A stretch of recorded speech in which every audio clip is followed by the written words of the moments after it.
Assalamu alaikum bandiraɓe yeɓiyankoɓe keɓe info to gonɗon e to gonirɗon on mbiyama yo jame kisal wone mon en mbayri wadde vidéo seeɗa noon mbiɗa andi ko hulde korka tan kono noon foof e waade noon mbiɗa andi korka ka ɓoyata gasa eɗen ñaago Allah ko korɗen ko foof yo Allah jaɓ ɗum ko wona ɗum ko hoto jiɗjite wadde j'aime so tawi vidéo ene weeli mon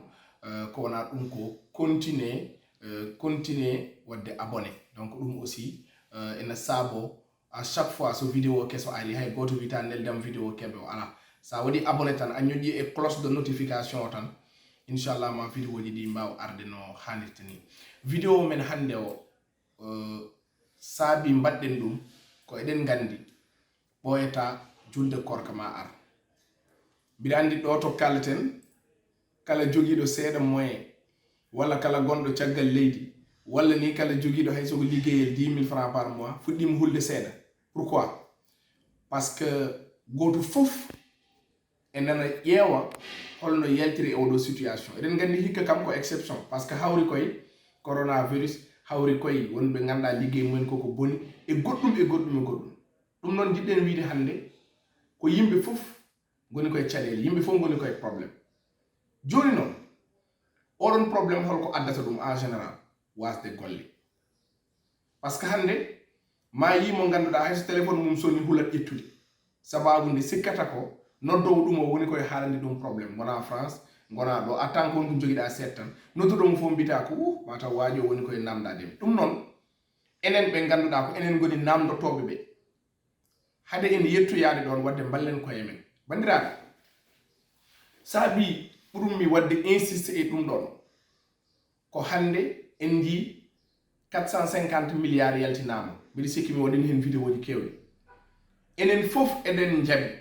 so tawi waɗa ko affaire de bureaucratie totta ko des personnes ɗi ganduɗa mbaɗata ko politique walla ɓeɗo totte mbaɗa hen direction ngaji mumen kalis o ene wawi wasde rewde ɗo fonno rewde ɗo saabu so tawino on kalis rewino ɗo fonno rewde ɗo président ene jogui ANPEJ ene jogui goɗɗum yaltinta 450 milliards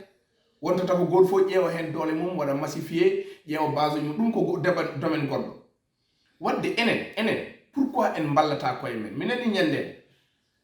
mawɗo goto haali haala ka ne waɗi importance o wi ko Sénégal tan jiita neɗɗo daña 45 ans wiye minen jeunesse o ɗum gonirɗa jeune jeunesse ko hakkude 18 ans kam ha 25 ans wiye a o de ko jeune yo walle ballen koye men bandiraɓe laamu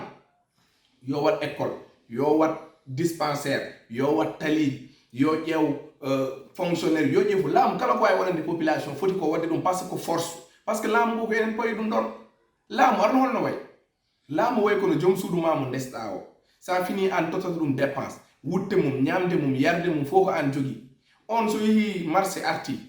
defi bottari sa welama mbiya ɗum bottari ndi weeli sa wiyani ɗum bottari ndi weeli ko bonnantuma haydara noon laamu way laamu ko liggonto men ko fof mburu mum ala hen ko enen jeeyi wadde ko enen o foti waɗande kono noon sen kaldi gonga il faut ko jaɓen gollade bandiraɓe musidɓe tedduɓe jaɓen gollade hande Chine yaltinniɓe e crise ko golle waɗi saaha Chine en Japon en enen camorno ɗumen saabu won leyɗele ɗe ganduɗa mi haali ɗum ñanden e nelli ɗumen maaroje 39 45 rewi ɗo 14 18 rewi ɗo mais leyɗele ɗe ɗon koko gummiti à travers golle Rwanda nana ɓoyani haydara génocide rwandaise 94 plus de 800 000 morts hande ɓe jii haɓe goni leydi ndi ganduɗa kañum fof e junngo tawa e Afrique onon fof oɗon nananno Botswana ƴeewe hande Botswana Éthiopie mo nananno ɗon hande Éthiopie ene jeeya e leyɗele ɓurɗe wadde avancé Afrique koɓe jogui hande e avion tan mbita ko c'est pas possible e leyɗele goɗɗe donc jeunesse men kaldeten ƴetten exemple à chaque fois e Guinéen o en calminiɓe de passage ko fulɓe dariɓe no feewi a yiyat suka ummo Guinée ara ɗo nde arata ɗo waɗi ko arrivé payé ala hay passe mo arde kono ay nde yetti ɗo yahata kene yeye café yahata ko marché Thiaroye ene lawƴa carotte yahata ko ene jogui pousse tedduɗo mbiya oɗo yahata kene garda yahata kene waɗa ɗum ɗoji ene ara e boutique on ene yeeya ha ɓoye tan pina ñalawma goto mbiya hol jeeɗo oɗo magasin wiye ko pourtane ko boyel ngel dokkanoɗa weccel ngel jeeyi o magasin tinnare warata ɗum mais enen pour quelle raison hayso wona foof jeunesse men hande sa wi neɗɗo yo ar liggo journée maçon wima non mi waɗum wadde komi dimo ɓi dimo komi jontaɗo wawa wonde sa wi jeunesse o ya gardo e wima mi wawa sa wi jeune o arɗo liggo ngel ɗo liggeyel comme par exemple sa ari marché ɗo ma yi ɓe gandanɗa hoorema ko sakuji jeeta wima mi wawa jomum wiyen ma yiɗi ko bureau climatisé bandiraɓe mete on ganda fonctionnaire uji ɗiɗo ɓuuri mon jogade probléme parce que hade fin du mois an ko salaire joguiɗa tawat ka versi fo boutique ɗum ala kalis secteur informel oɗo mo jiiton waɗata contrôler 90% économie leydi Sénégal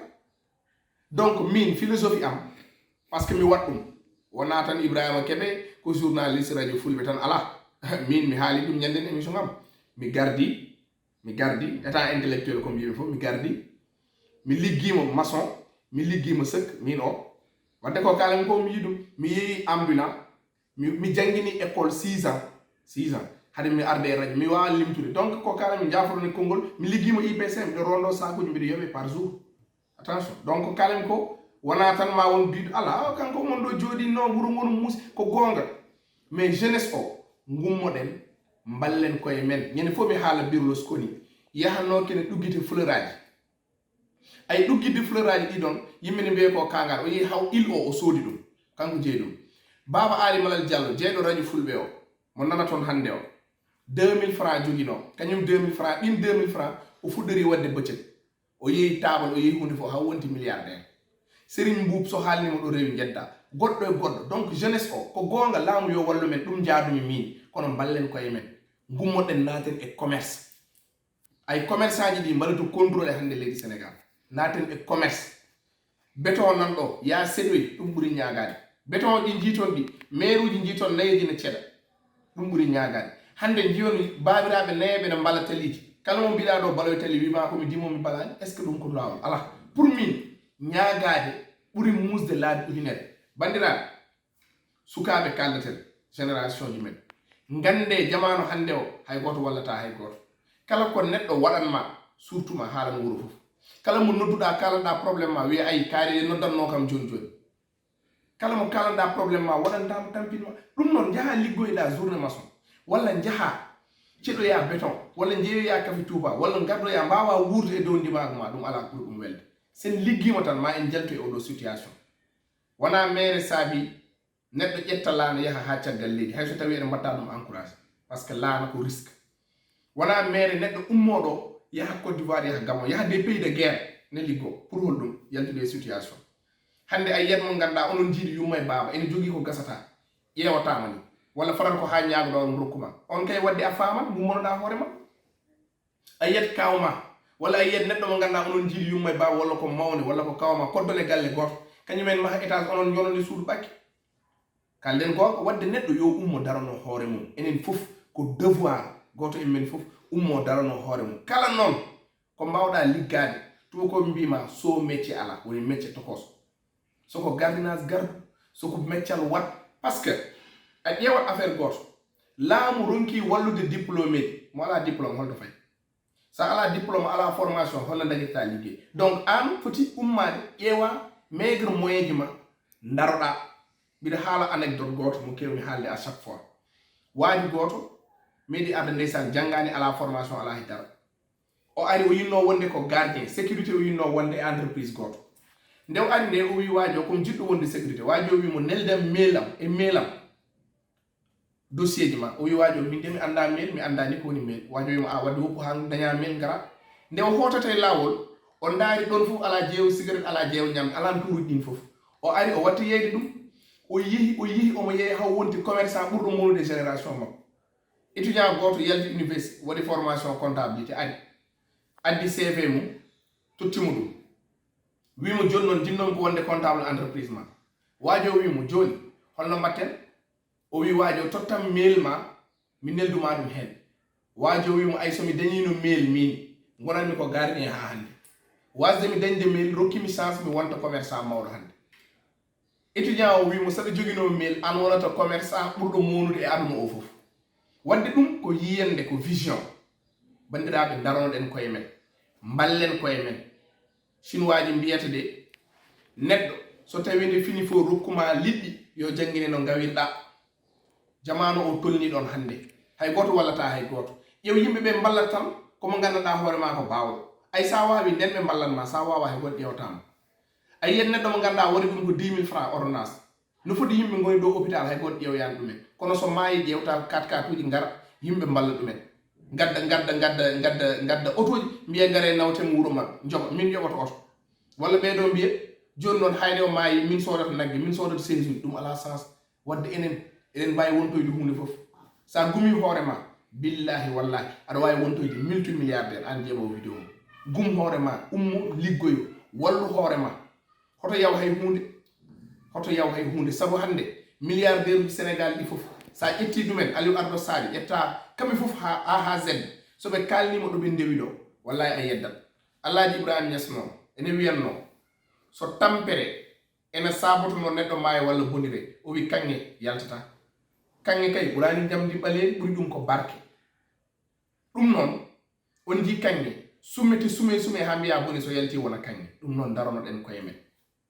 hade mi parde vidéo o mbiɗen ñaago jeunesse o kala jiɗɗo wadde réussir iɗo ɗiɗi sa waɗi ɗum de a yaltade probléme waɗ respecte jinnaɗo ma debbo avant tout d'abord e gorko fof kono jinnaɗo debbo kala ko dañɗa waɗan ɗum kala ko mbawɗa waɗan ɗum kala ko mbawɗa darannade darano ɗum ay so nden yonti ma yim fo mbi ƴeew ko huywe o yaata pina ñalawma goto daña ko giƴiɗa ma meeɗa dañde donc so ɗum ɓenni liggo tan an kala ko wawi wonde liggo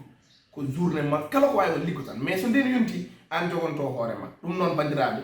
ballodiren gummoɗen jalten e caɗele probléme aji ɗi ene keewi caɗele ɗe ene keewi besoin ji ɗi ene keewi ɗum noon jeeyi oɗo vidéo ko dendagal jeune dariɗo jiɗɗo yaltude e caɗele yo Allah wallu en danda en e basal sahaba goto o wiyanno ne sa sallam so mbiɗa wawno yiide basal mi warat ɗum saabu basal moƴƴani diine basal ene adda haasidagal basal ene saabo neɗɗo yedda Allah basal ene saabo neɗɗo wonto hunde fof e bonande basal ene nanna neɗɗo e yeyde drogue basal ene nanna debbo e yeyde hoore mum ɗum noon bandiraɓe on ji jaabuji nana jita ko debbo daro ene wuppana yoɓe e woɗɓe daroɗen rewɓe hay soko wuppude guppe worɓe goto fof yo darano hoore mum ɗum noon bandiraɓe vidéo juuti eɗen ñaagui Allah nde yimɓeɓe jeeɓirta ɗum noon e haqqille mbasa ɗum kettade taw koye ɓerde ala hettoɗo ɗum haqqille sa hettorima ɗum haqqille no wawi wonde daña hen nafoore heewi gonto multimilliardaire heewi suka darotonoɗo e damal magasin ne wiye tottam souven ma goto mi yaha mi yeyenma mi ara mi tottuma bénéfice on suka yeehi ha dañi magasin heewi suka garannoɗo e magasin téléphone portable wiye luwam kaskuji mi yeyenma mi adda bénéfice on suka yeehi ha jotti boutique heewi suka garannoɗo e boutique ne sooda maaro no sooda fof ne yaha détail yeehi ha jogui magasin tinnoɗen sen gumi koore men eɗen mbawi ɗum wontude ko Obama wiyanno ko yes we can ɓe mbimo ko ɓalejo o wawa wontude président o gumi ɗum o wonti président gumen koye men assalamu aleykum wa rahmatullah Allah jarama en jarama hande noon en jetti caméraman men keso pul wiyeten Ousmane Kebe Allah jarama o jarama ko miñam merci beaucoup bandiraɓe hoɗo jeeƴite wadde abonné ñoƴƴude e cloche de notification aussi beele vidéo keso garɗo foof mbawon ɗum yebde no hannirta ni assalamu aleykum wa rahmatullah